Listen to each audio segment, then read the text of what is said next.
Namaskar and welcome everyone to day 22 of the Nurmasa Satsanga. Lakshminath Samarambham Nathayamuna Madhyamam Asmadacharya Paryantam Vande Guru Paramparam Yo Nityamachyutapadam Bhujayukma Rukma Vyamohatastaditarani Trinaya Mene Asmadgurur Bhagavatosya Deka Sindhoho Ramanujasya Charanau Sharanam Prapadye आपदामपहर्तारं दातारं सर्वसम्पदां लोकाभिरामं श्रीरामं भूयो भूयो नमाम्यहम् यत्र यत्र रघुनाथकीर्तनं तत्र तत्र गतमस्तकाञ्जलिं बाष्पवारी परिपूर्णलोचनं मारुतिं नमत राक्षसान्तकम् कूजन्तं राम रामेति मधुरं मधुराक्षरम् आरुह्य कविताशाखां वन्दे वाल्मीकिकोकिलम् वेदवेद्ये परे पुंसि जाते दशरथात्मजे वेदप्राचेतसादासीत् साक्षात् रामायणात्मना. So with prayers at the lotus feet of Sri Rama and Acharya, let us start with our topic for today. So in the previous satsang, we had stopped at the point where Bharata meets Guha, right? And Guha arranged the boats for them to cross the river. So Bharata, his entire army, all the acharyas, the mothers, everybody, they arrive at the ashrama of Bharadwaja Rishi. Now when Bharadwaja Rishi sees Bharata, at first he also asks Bharata, what is this Bharata? You have come here with this big huge army. What is your intention? Have you come to cause harm to Rama? He asks. And Bharata is so hurt. He says, oh great Rishi, if you also have this kind of a doubt on my intention, then who else will believe me in this world? I have come to take Rama back and I have brought the army because I want to take him back with full honors which are due to a Raja, to a Chakravarti. That is why I have come with a big army. So then Bharadwaja blesses him and he says, I know Bharata of your good nature, but the entire world should also come to know. That is why I made that statement, so that you can declare and it will be recorded for all time that your intentions were very honorable. And then the Rishi gives them all kinds of hospitality. He takes care. See, when he is such a great Rishi, he has power over all the deities or over all the devatas. So he orders them, instructs them, and they present the food, the water, the comforts, the palaces, everything which is required for this great mass of people who have come there. So then once they have had their food and everything and rested that night, the next day they set out. He tells them that Rama, Lakshmana, and Sita are in Chitrakuta and he guides them ahead. So now the whole group moves towards Chitrakuta, and in Chitrakuta, Rama, Sita, and Lakshmana are in one place, and there Lakshmana notices that there is some big loud sound which is coming, which sounds like the movement of many animals who are the horses and elephants who are parts of the army. So he quickly climbs up on the tree, and when he climbs up that tree, he immediately calls out to Rama. He says, Rama, go and let Sita Mata, you please put her into the ashrama, let her be inside, and you get ready. Let us get ready with our armor and swords and bows and arrows and everything. And Bharata is coming, and he's coming with the cruel intention that he wants to kill you. He is not enough. He's not having satisfaction that he's got the kingdom. Now he's come to completely finish you off. And I will make sure that he does not reach you. I will make sure that today I will put an end to this Bharata. Like that, Lakshmana is so angry seeing Bharata coming because he has seen him coming with the huge army, and this is what Lakshmana understands, or rather misunderstands, the intentions of Bharata. Now, hearing this talk from Lakshmana, Rama advises him, he pacifies him, he tries to calm down Lakshmana, and he says that don't we know what is the bhava of Bharata? Do you think really that Bharata will have come with the intention of harming me? Why are you saying like this? How can you judge from the appearance alone? It is wrong for you, Lakshmana, to be saying such things. And then Rama makes one statement. Valmiki Rishi writes, Nahite nishturam vachyo bharato na apriyam vachaha aham hya apriyam uktaha syama bharatasya apriye krite. He says, Bharata, Lakshmana, you should not say anything which is harsh or disagreeable from your lips, anything which is harsh about Bharata. Bharata should not hear you saying any such things. If you are going to say something like this and hurt Bharata, then it is as if you are hurting me only. I will take it like that, says Rama. So he is so attached to Bharata that he does not want. See, he is very attached to Lakshmana also, and Lakshmana has been serving him all this time. And yet, Rama says that you should not say anything about Bharata. And he explains further. See, if at all, it is, I totally doubt this thing what you are saying. And yet, if it is true that Bharata has come with the intention that he wants to kill me, then what big difference does it make? I am killed by the very thought that Bharata has got such a bad thought. Then that itself is going to kill me. What is the use of Bharata physically killing me? The thought that Bharata has come to harm me is itself going to kill me, isn't it? But anyway, let us see what Bharata has come with.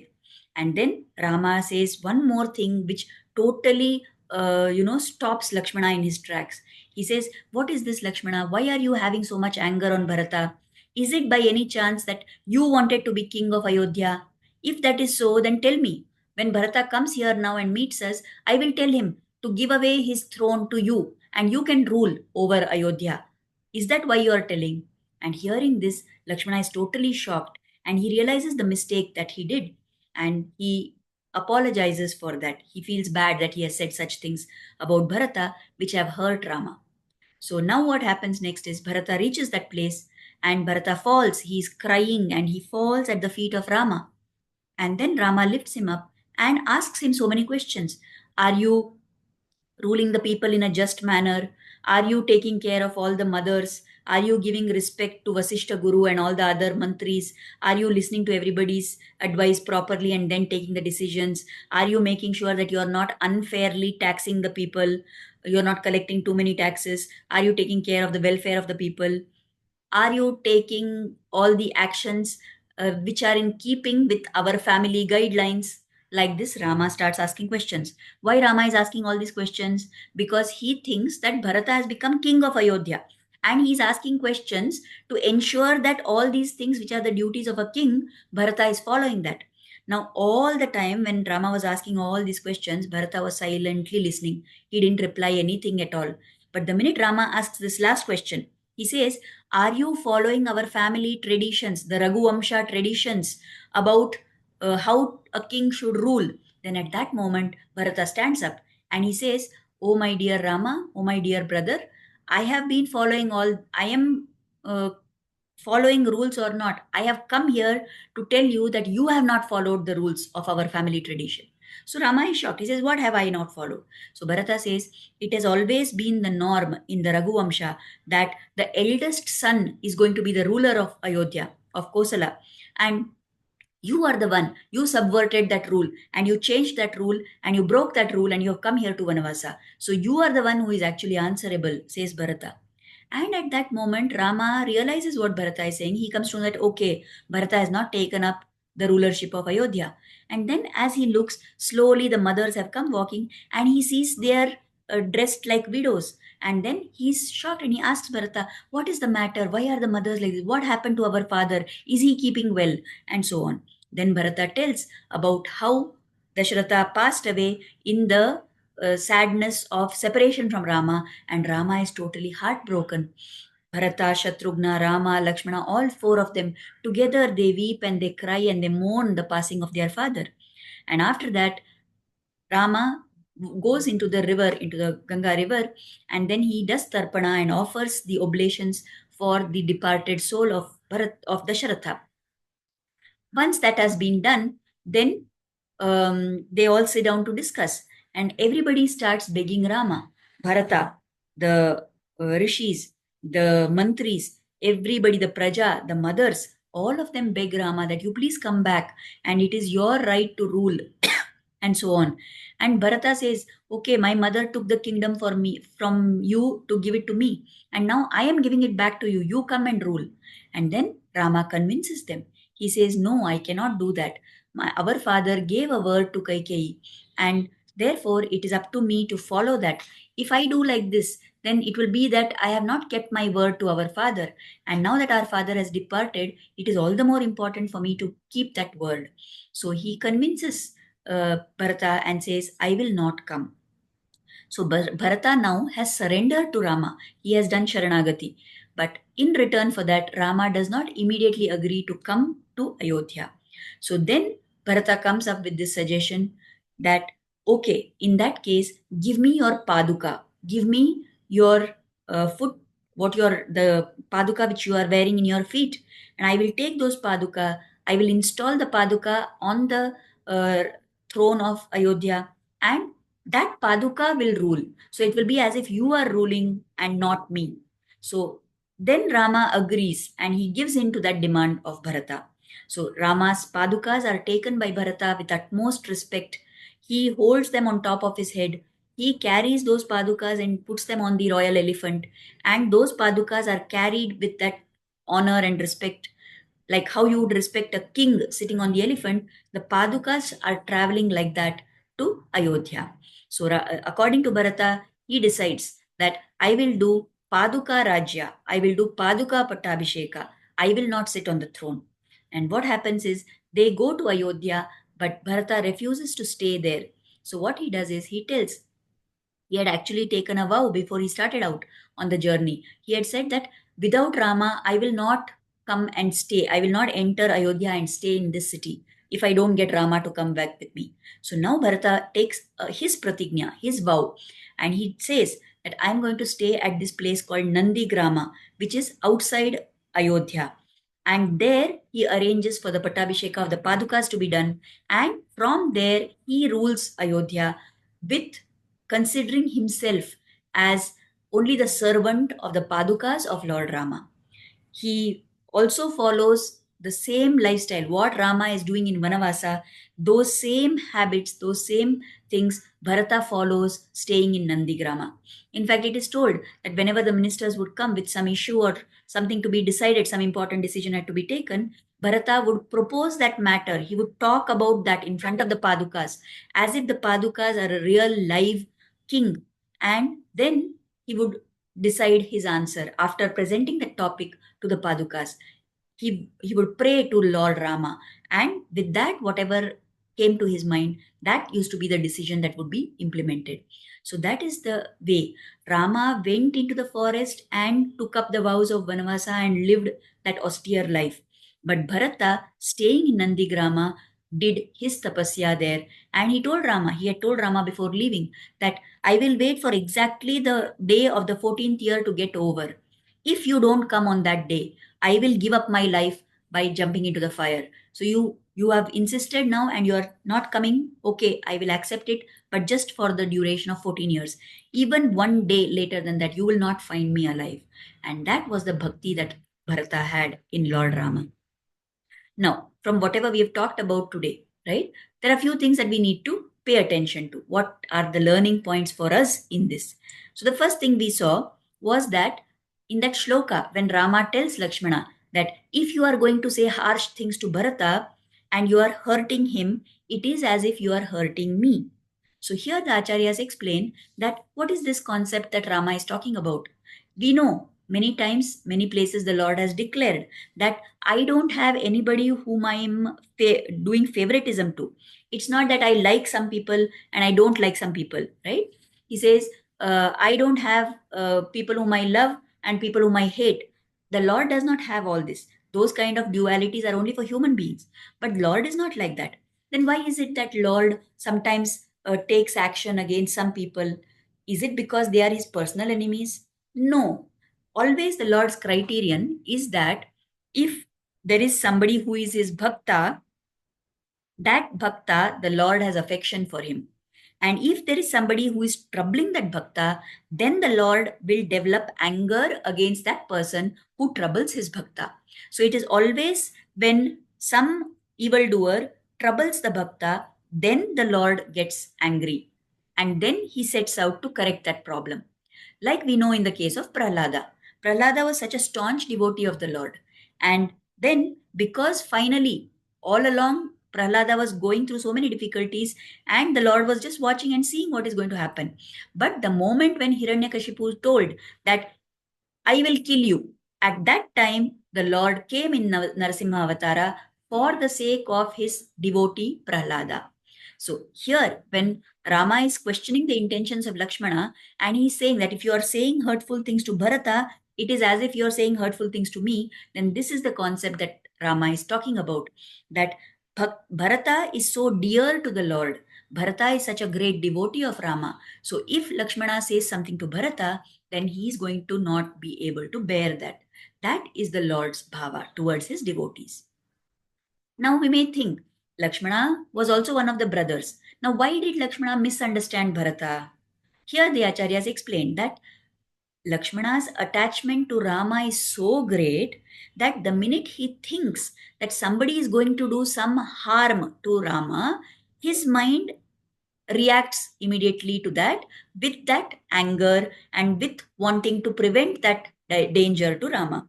That is why, because he thought Bharata is coming to cause harm to Rama, therefore his mind got clouded with that anger. And where did that anger come from? It came from attachment to Rama.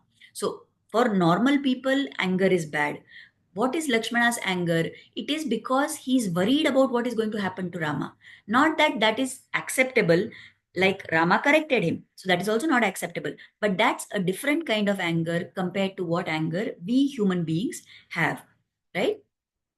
Now Bharata's surrender to Rama. We said that there are everywhere in Ramayana we find Sharanagati, right? So this Bharata's surrender to Rama, Bharata doing Sharanagati to Rama, begging him that please, I cannot rule the kingdom. You have to only come and rule. That is the fourth example of Sharanagati in the Ramayana. If you remember, the previous instances are first, when the Devatas did Sharanagati to Lord Sriman Narayana in Kshiravdi. Second, when Dasharatha did Sharanagati to Parshurama, begging that Rama should not be hurt. The third was when Lakshmana did Sharanagati to Rama and Sita, saying that he wants to come with them to the Vanavasa. And now this Bharata begging Rama to return to Ayodhya is the fourth instance of Sharanagati. Now, if we look at it, the Devata Sharanagati yielded fruit. Dasharatha Sharanagati did not yield fruit. Lakshmana's Sharanagati yielded the fruit. And now Bharata Sharanagati is somewhere in between. In the sense, it did not yield the immediate fruit which Bharata wanted, but it did fructify after 14 years. Right now, to some extent, it fructified because Rama gave Bharata the Padukas. Why is it that Bharata Sharanagati did not give the complete result? Because we remember we said that there are three factors which matter. What are the qualities of the Sharanagata? What are the qualities of the Sharanya? And what is the desire of the Lord? So in this case, the Sharanagata Lakshana are there, the Sharanya Lakshana are there, but it is not the Lord's desire to yield to that Sharanagati right then.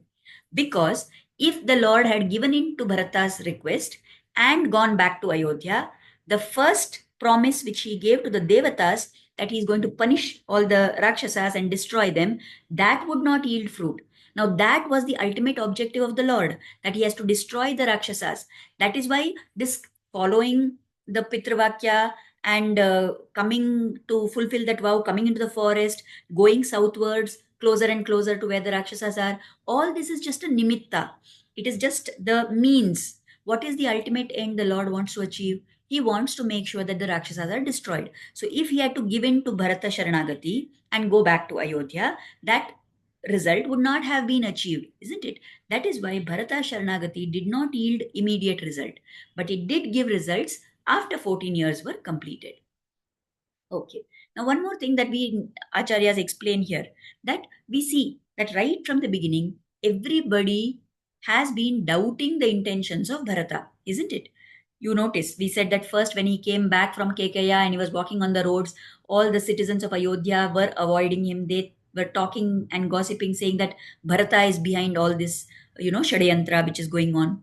Then we see how Kausalya accused him and said that, oh, you have come, now you can rule in peace with your mother. Then we see how the other people were also affected by this. Then we see how when he came towards Guha, then Guha had a doubt on him. Then we saw how Bharadwaja Rishi doubted the intentions of Bharata. And now we saw how Lakshmana also doubted what was the reason why Bharata came there. Now, why did Bharata had to undergo all this suffering? Surely everyone knew that Bharata had no role in all this, and yet people doubted him. And seeing his close ones, seeing his loved ones, doubting him like this, how much suffering Bharata had to undergo, isn't it? Why is it that Bharata was destined to undergo this suffering? So, for this, the Acharyas explain that this was all the punishment which Bharata got because he separated from Rama. At the time when he was asked to go to Kaikeya, if he had not gone there, or if he had gone and come back very quickly, all this would not have happened. So when he went away to Kekeya and stayed there for so many years, that separation from the Lord, that is what leads to trouble. As long as we are with the Lord, we don't have any problem in our life. When we start going away from the Lord, then that is the beginning of all our troubles. So from this Bharata's experience, it is a lesson that all of us have to learn, that we must always remember the Lord and constantly be in his company. It is not possible for us physically to have the Lord with us. But wherever it is possible, in whatever form it is possible, we go to the temple, we do puja at home, we offer worship to Him, we serve the devotees of the Lord who are His representatives, and we do constant chanting of the Lord's name. All these are ways in which we can stay in the sanidhya of the Lord. We can stay close to the Lord. And when we do that, we will have good in our life. If we don't do that, if we go away from the Lord, we are going to undergo untold suffering in this life. Right? So, this is what the Acharyas explain here. Now, if here again the Acharyas explain that there are two attitudes which we can see. One is with Lakshmana and one is with Bharata. Now, Lakshmana has the quality of Sheshatva, of being a servant of the Lord. So he says, I am doing seva, I am going to serve you. He insisted that he is going to serve Rama, and he insisted and got his way and came with Rama to the forest. So there is no doubt that he has completely surrendered to the Lord and he is the servant of Rama, right? That is one quality. But somewhere in that, the Acharyas explain that when Lakshmana says that I am going to serve the Lord, so it is his wish which he is following. Rama accepted his service, that's a different thing. But where is the motivation coming from? It is from Lakshmana. Lakshmana is saying, I am going to do seva because it is my wish to serve the Lord, right? So that is one level. But what is Bharata's status? He does not want to rule the kingdom. He also came asking Rama that I will go to the forest, you go to the kingdom and you rule. But when Rama insisted and told him that no, you have to rule, finally Bharata did give in to Rama's wish and he did whatever the Lord wanted him to do. So that quality is called as Paratantriam. That is completely to be surrendered in such a way that you are going to follow whatever the Lord tells. When Rama told Lakshmana that you don't come to the forest with me, you stay here and take care of the mothers and all that, Lakshmana refused. He says, no, I want to do service to you, I am coming with you. But when Bharata was told by Rama that you go back, you take care of the kingdom and all that, because Bharata is totally dependent, he is not an independent entity and he is not going to do anything which he wants to do. Whatever Rama tells, he is ready. So that surrender is a deeper level of surrender, which is Paratantriya. Of course, as servants of the Lord, we need to have both these qualities. So initially, we will try and develop the qualities of Lakshmana, and then we have to get to the stage where we also develop the quality of Bharata. So we need to do service because it is right to do service, because we must serve the Lord. We are His servants. But somewhere we have to get to the stage where we start thinking that whatever service I am going to do, I am not doing because I want to do the service. I am doing the service for the pleasure of the Lord. If we are able to do with that bhava, then we can say that we have progressed in our adhyatmic sadhana. So we are far, far away from discussing about Bharata and Lakshmana, we are nowhere near them. So those are qualities which are the ideals for us. They are the role models for us. So let us pray to the Lord. Let us offer gratitude that we have these role models. Let us pray to the Lord that we will be able to adopt these things and learn from their qualities and slowly start developing little by little. With that, we will stop here for today. Let us offer gratitude, Kritagnyata, to the lotus feet of Acharya and the Lord, and let us pray for their blessings and grace always to be on us. Mangalam Kosalendraya, Mahaniya Gunabdaye, Chakravarti Tanujaya, Sarvabhaumaya Mangalam, Veda Vedanta Vedyaya, Meghashyamalamurtaye, Pumsam Mohana Rupaya, पुण्यश्लोकाय मङ्गलं पितृभक्ताय सततं भ्रातृभिः सह सीतया नन्दिताखिललोकाय रामभद्राय मङ्गलं श्रीमते रघुवीराय सेतूलङ्घितसिन्धवे जितराक्षसराजाय रणधीराय मङ्गलं मङ्गलाशासनपरैर्मदाचार्यपुरोगमैः सर्वैश्च पूर्वैराचार्यैः सत्कृतायास्तु मङ्गलम्. Thank you everybody for attending. We will meet again tomorrow. Namaskar.